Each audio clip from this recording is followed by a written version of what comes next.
係各位網友，嗱，呢條片係向兩個女士致敬嘅，即係咧我自己啊係一個唔係好勇敢嘅人。你話如果認真即係危害到我或者我嘅屋企人咧，我會驚嘅。但係咧就係我盡量係維持我嘅原則嘅。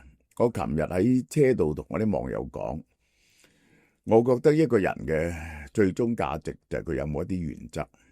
咩叫有啲原則？就有所不為，有所必為吓。有所不為就係喺好高嘅權威嘅壓迫之下，你夠膽唔做？又或者係所有人嘅意見咧，另外一邊咧就你咁堅持自己嘅睇法，好似以色列事件啊、劉細良事件啊，都係如此嘅，真係啊！我係雖千萬人唔往矣，但係你話對暴政嗰種逼到埋身呢一種咁樣嘅威嚇咧，我係學孔子咁講啊，邦有道啊，邦無道，你就要危邦不入，亂邦不居，你就係乘楫而浮之海，你就走咗去呢個啊。咁我呢一個決心我有，但你話長期坐監 solitary confinement， 咁我都好懷疑我係冇呢個勇氣堅持來咯。咁就我的朋友啊，我嘅師弟啊，呢個何俊仁最近考慮呢個認罪咁。我覺得呢個都係我係同情嘅，我係同情嘅。但係有人可以喺咁艱難嘅環境之下堅持佢自己嘅原則，寸步不讓，我係要向佢哋致敬嘅。呢個中國公民記者張展呢個人嘅遭遇啊，係我毛管都凍晒嘅。呢個近日再傳壞消息，上海法院喺上周五又用尋釁滋事罪再判入獄4年，佢已經坐咗10個月，即係又坐多3年。呢個真係勇敢到咧，我唔識講。消息一出咧，國際社會嘩然，聯合國人權高級呢一個專門辦事處對於判決表示深表不安，要求中國當局無條件將佢釋放。無國界記者組織發表聲明，嗱，佢係代表咗呢個新聞報道嘅自由啊，形容張展應該被全球視為資訊英雄，我將佢視為英雄，佢維護資訊自由而付出無窮嘅代價，佢所遭受嘅苦難同迫害，而家一定要結束。消息一出，全世界嘩然啊！呢個係張展6年內第2次因為同一罪名被判入獄。中國係記者嘅地獄啊！中國係有100幾個記者係坐緊監，佔咗世界記者坐監嘅一半。而中國嘅新聞自由排名咧係全世界尾3，咁啊，梗係會好過海地啊，有啲咁嘅即係。呢啲咁嘅國家嘅，應該係啊。現年42歲，嗱，呢個人係個學霸嚟噶吓，佢喺西南財經大學，佢係學霸嚟嘅，佢係律師嚟嘅，然後又係金融學碩士嚟嘅。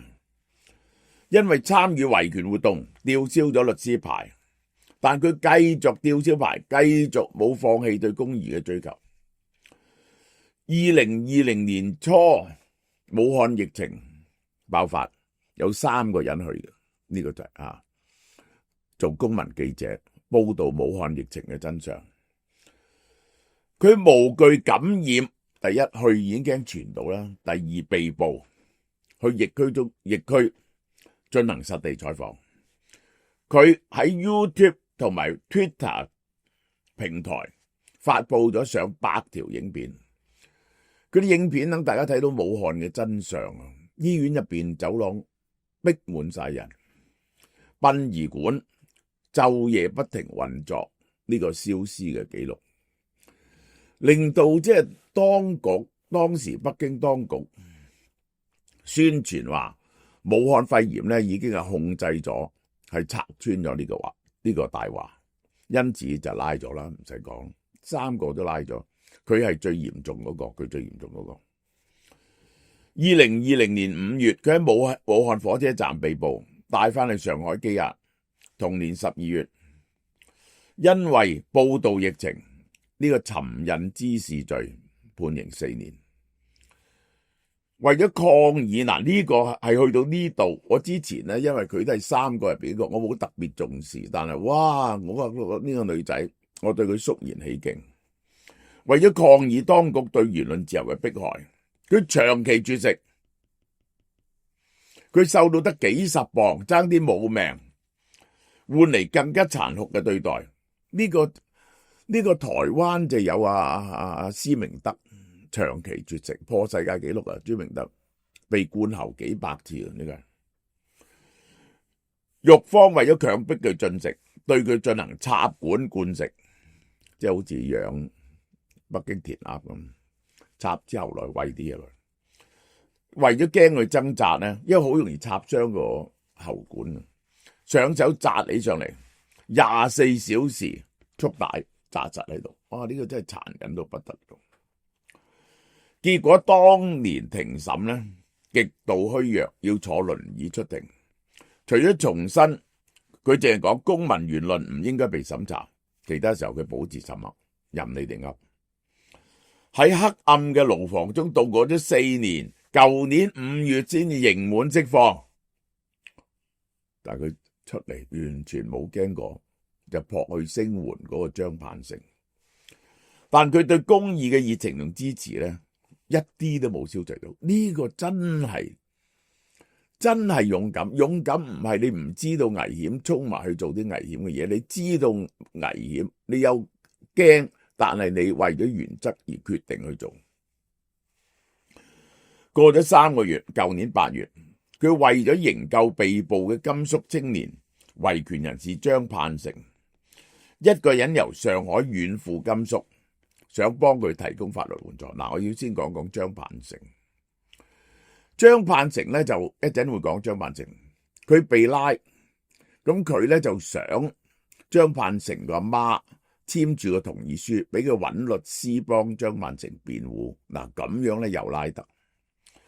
當佢成功說服張盼成母親簽署委託書呢，上海警方直接拉咗佢，將佢由陝西老家強行帶走，音訊全無咗好耐，出咗嚟3個月，曾經瘦到幾十磅啊，係死亡邊緣嘅佢。經過超過1年嘅關押，案件上個禮拜5喺上海浦東法庭開審。當局派咗大批公安喺法院外嚴密布防。現場7個來自美國同歐洲嘅外交官想申請入庭旁聽，因為提交文件不健全嘅荒謬理由拒絕。總之揾啲理由就係唔俾你。好啦，我講張盼成，我點解一定要講張盼成呢？嗰陣時我係睇見佢佢係喺北大度做保安嘅，佢發表一篇嘢呢，係反對共產黨。佢話咧應該要有選票啦，我最記得佢講咩㗎，就唔應該大量援助外國啦。佢喺北京，佢話我承擔呢啲責任，係拍咗個 video 放出嚟。我話呢個人真係好膽，喺北京大學擔任保安，結果炒咗魷魚，辭去保安職務，同許志永、丁家喜等被捕，為呢啲人出聲。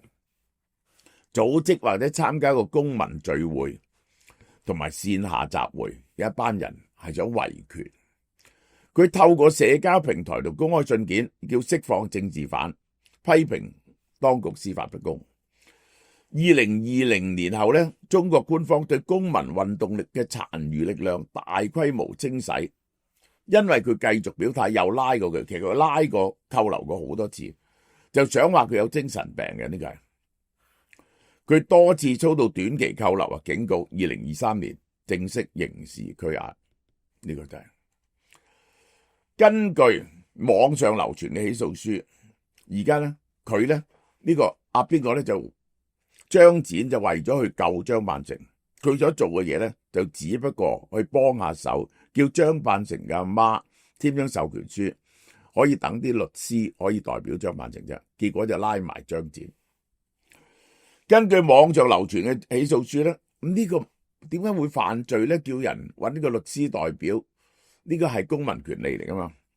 當局指控張展喺境外社交媒體散布虛假消息，嚴重損害國家形象。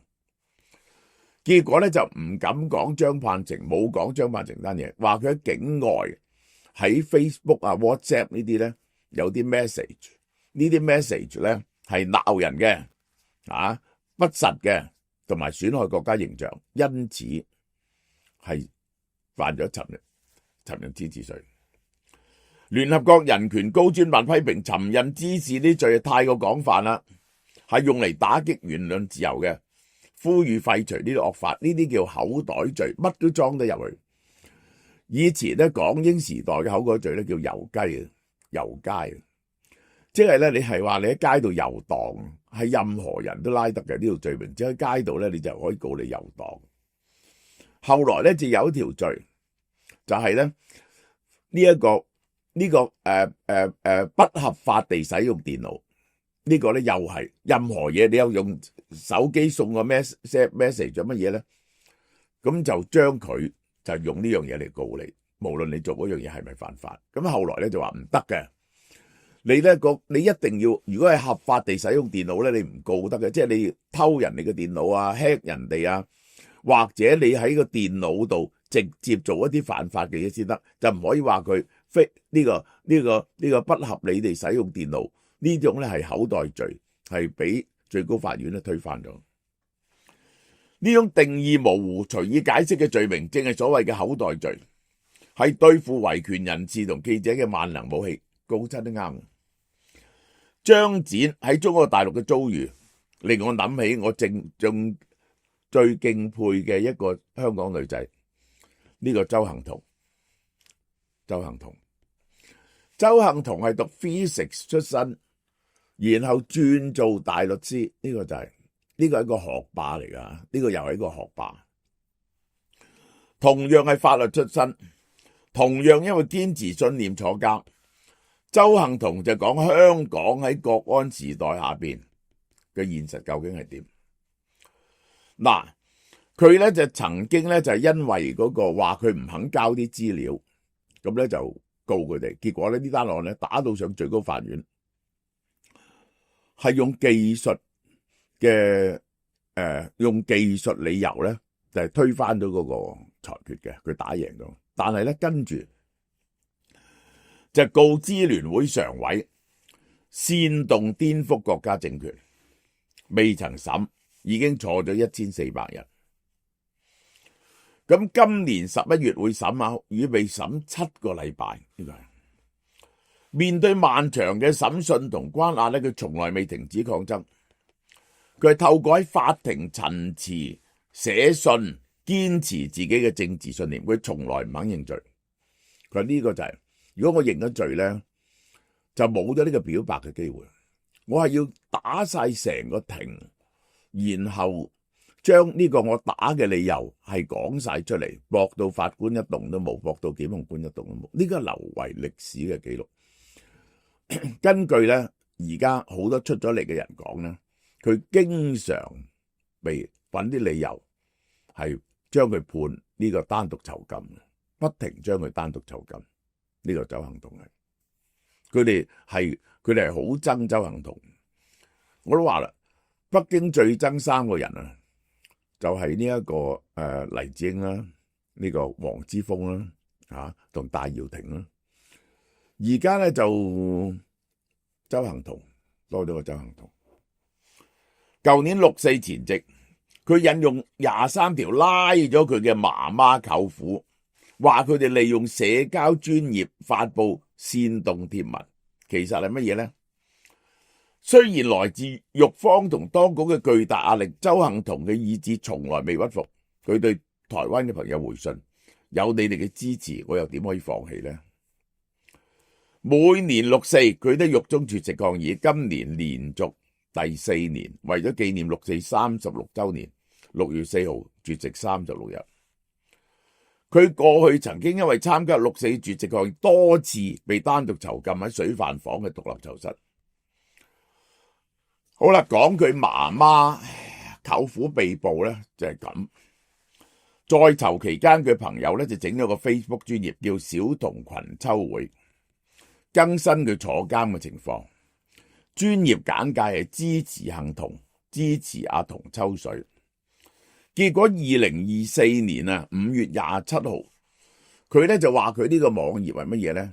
利用某特定日子去煽動啲人，即係咧5月27號，你知道啦，仲有一個禮拜就6月4號。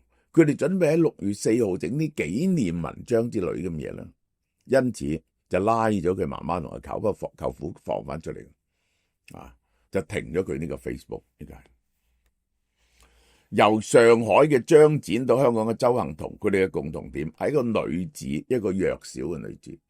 人哋話女子則弱，為母則剛，女人咧通常都比較柔弱啊。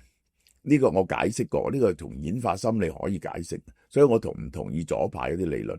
男人同女人係唔同嘅，係兩種 version 嚟嘅，呢個係兩個 version of 個 human body。但係鄒幸彤同張展就係堅強勇敢嘅女性，歷史上有呢啲女性嘅，有呢啲女性咯。呢個我哋知道得最出名嘅就係秋瑾啦，呢個喺文革嗰陣時啦，就係俾人打死嘅嗰啲批評共產黨嘅女人啦，娛樂乜嘢？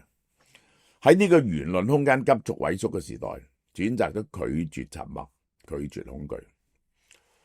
佢哋用自己嘅苦難同犧牲，捍衛咗言論自由、新聞真相嘅尊嚴，展現咗當代知識分子最令人敬佩嘅風骨同擔當。我都話我自己做唔到嘅嘢，我唔會 encourage 你做，但人哋做到啲我做唔到嘅嘢咧，我只能夠表示佩服。我絕對係崇拜呢兩個女人。張展喺被捕下邊，被捕之前寫落嘅文章，哇！如果人生只係剩翻恐懼，咁我能夠做到嘅就係同恐懼反覆較量，唔好俾恐懼壓倒我自己，直到我可以跨越恐懼為止，我再唔驚為止。唉，真係勇敢。